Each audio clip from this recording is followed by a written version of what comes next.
Hello guys, and welcome back to Bittruth with your host Mark Luther, with your cryptocurrency investor, day trader, miner, graphic designer, and video editor. And today we're making a video about subscriberpool.com, so stay till the end to watch about subscriberpool.com, the advantages and disadvantages, the goods and the bads.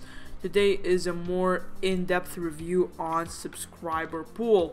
So today we're going to talk about subscriberpool.com, and you need to know these if you want to know in depth and in review, so you can actually choose to mine under my tag or under any of the people that you like under their tag. So today I'm going to start with the advantages first, because let's start with the goods and then list the disadvantages. Advantage number one is backed by identified individuals with real faces. Now here on Subscriberpool, the unique thing about this thing is that you know who is behind it. For example, if you go on any other pool, you really have a lot of minimal information about these people that are behind the mining pool. For example, NiceHash, you don't know who is really behind it. Okay, they might give you a little insight on who is the CEO, but you don't have much information inside the company. Here in the subscriber pool, everything is transparent, at least as we can see. You can know who are mostly the devs, who are mostly the administrators and the owners of this website, so you have a lot of information about their social media accounts and YouTube channels, so you can actually give out some type of this is a proof for you to know if this is legit or not. Advantage number two is 0.5% fees only. Now what you can actually visualize once you land on the page is that everything has 0.5% fees, which is not bad. This is really interesting, okay, because 0.5% fees can really add up in the long-term mining. If you mine for 1 month, for example, some micro Bitcoin, that 0.5% on every transaction, sent to your wallet, that will matter, because that will add up. Penny on penny creates a million, someone said it. Okay, so you can have some insight on that. Advantage number three is that you're supporting your crypto YouTubers to continue making content. Now you can support your cryptocurrency YouTubers by donating to them, by subscribing, liking, sharing. But one way to support someone without really losing something, and you both actually have advantage and you both gain something, is that you're mining under his tag. So for example, you're mining under my tag, as if I brought you to this pool. This is what it means. So what it means is I get, for example, as if it's a referral, but I don't get anything because these are really minimal fees, and at the same time you are getting your mining and you're getting 0.5% fees, so nobody is losing in either case, everybody is winning. Advantage number four is a growing marketplace. If we're having such a competitive marketplace for GPU mining, which at the current moment, cryptocurrency is not much popular, okay, and still compared with other stuff, it's not much popular, to be honest. And this growing marketplace of GPU mining can be really competitive, since Subscriberpool can easily, okay, win in that direction. Think about this 0.5% fee with advantage number two, with advantage number four. These two actually link to each other, and this can be a huge success for Subscriberpool itself, which I think is really interesting from this point of view. Advantage number five, accessible to creators. Now, for example, I have talked to a guy called Rob G-Man, okay, shout out to him. He answered me a lot of questions, okay, regarding Subscriberpool and regarding the algos and everything technical, and he is a really good guy. Okay, I asked him a lot of questions and he really responds, and this is where my advantage comes to place, is that they are accessible. You can talk to them, okay, through Discord. I talk to him through Discord. Okay, you can actually access them in different ways, and one of them is Discord, so you can actually give your ideas, give your suggestions. You can make a difference, okay, in the subscriber pool. It's a community pool. This is the interesting thing. This is one of the advantages that I like. This is a community. It's not a one-way ticket to something. It's a whole network of people working together. And the last advantage I want to talk about is it's still the beginning.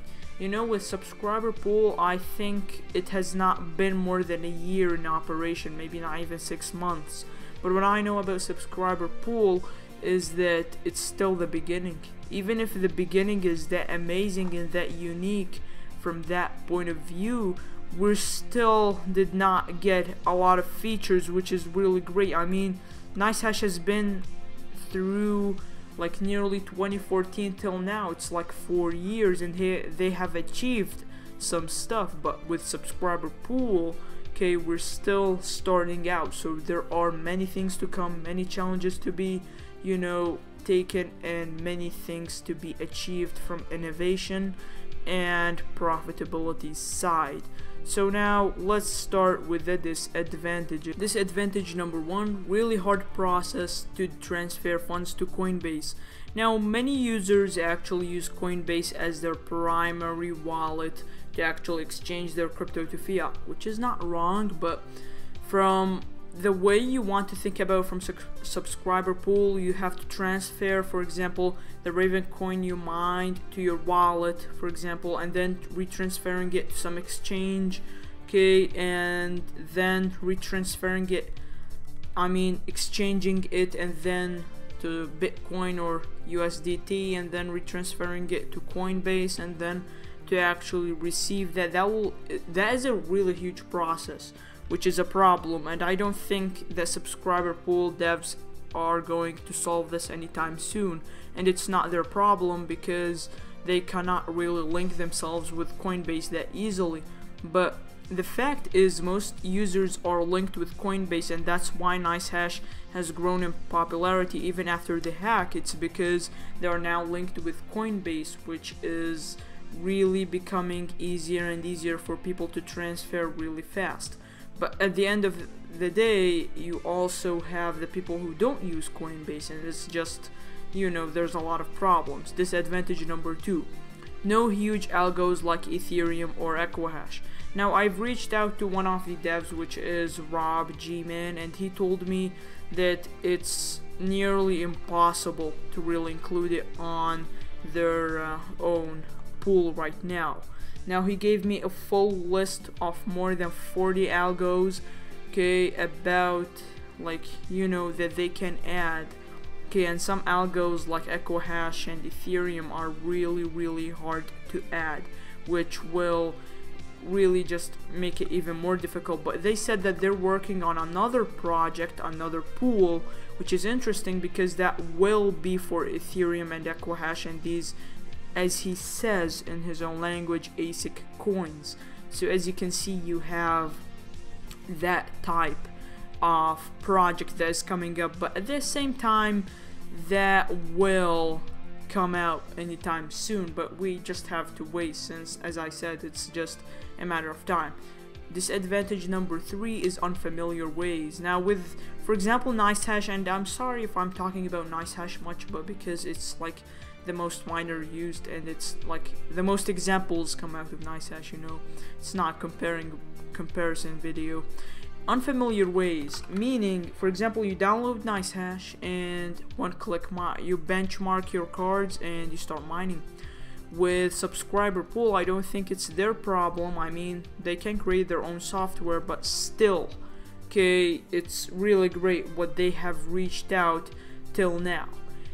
You need to edit your bat file. You need, I mean, in the old days of Ravencoin, what you had to do is you had to download your, like, a bat file, and it's still now, you had to download firstly the wallet and then the bat file, then you had to actually edit the bat file, and sometimes it will have errors. So it's like a trial and error game. It's like this math question, trial and error. So sometimes you will have problems which will take a lot of people off, and a lot of people don't like these unfamiliar ways. A lot of people are just mostly don't like to go in these circles and mazes. They just like to go in a straight path to really convenience. That's why I made a video about time equals convenience or time equals expensive, because people mostly use convenience to their to their comfort, and they don't care about these unfamiliar ways.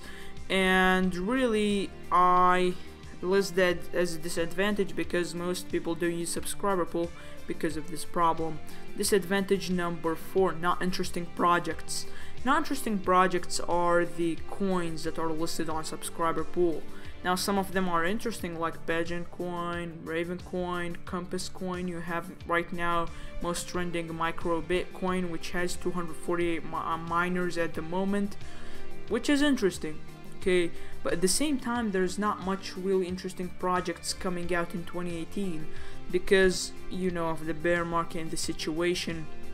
Most companies and most projects will not work as before. Before, you had a lot of motivation and a lot of people crypto to $100,000, $1 million, $1 trillion, and a lot of people were working and creating projects and coins and ERC20 tokens. It was just a different era. Right now we have the new normal, which is just a really sleeping market. It's literally, there's no volume, there is no money actually to start new projects that need a lot of resources, so not much interesting projects. And Rob G-Man himself told me that, so himself dislikes this idea, and I don't think that is wrong. And I know, like, this is why most projects don't get listed on most pools. The last disadvantage, which is number 5, slow growth. Now here I'm talking about subscriber pool right now, and it is slow growth.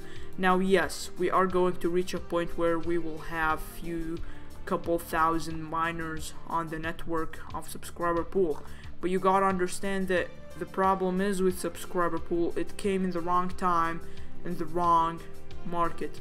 Okay, because we came in this project started in 2018, not 2017. If it started in 2017, it would be easily reaching thousands of miners, but right now, since the market is a bit dormant, we have to wait. Now this slow growth, like, some of these disadvantages can go away, like no huge algos like Ethereum or Equihash. Disadvantage number 2 can disappear once the next project comes out.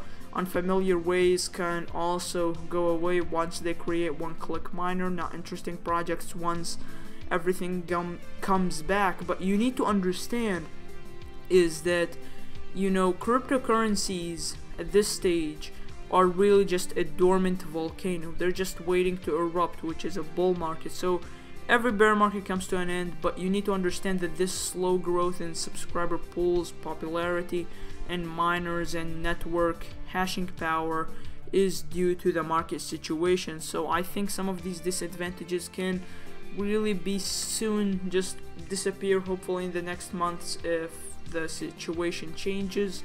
But with the advantages, we have 6 advantages and 5 disadvantages, which is really interesting, since that means that subscriber pool has more advantages than disadvantages. But at the same time, you have to accumulate everything to understand anything.